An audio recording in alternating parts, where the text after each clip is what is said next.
I was diagnosed with cerebral palsy in the first couple of months of my life. Having a brain injury meant it was thought that all of my struggles and difficulties were because of cerebral palsy. But by the time I was in year 3 at primary school, I felt there might be something else I was struggling with.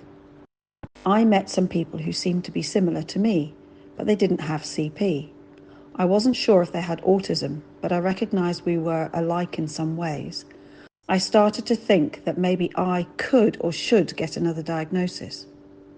When I got a little bit older and I wasn't coping with my emotions, Mum then thought there may be more than just CP. Mum went to the GP to ask advice and he referred us to CAMS.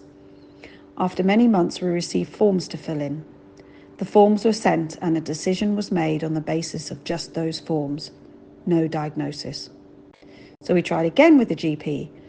We were referred again and got the same forms. Sent them off again but didn't hear a thing. No appointment, no nothing.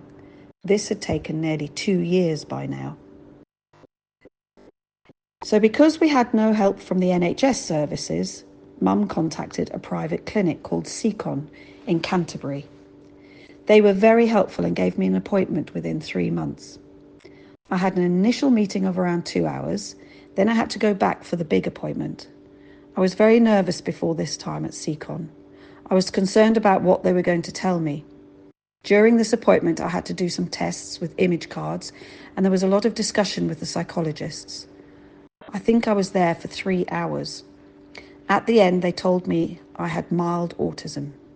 I broke down and cried immediately. I was upset that it was something else to deal with, even though I had secretly suspected this for a long time. It's now been 3 months since my diagnosis. I feel a lot better about it. I think I've accepted that it's just something I'm going to have to deal with. Not a lot I can do about it. I'm glad I was diagnosed. It explains a lot. Things like watching the same thing over and over, having difficulty moving on, and struggling with changes in plans. I'm a bit happy and a bit sad at the same time.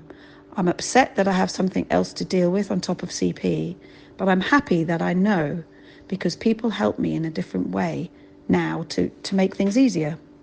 For example, I now use my ear defenders when my class is too loud, and I'm allowed fidget toys at school to keep my hands occupied.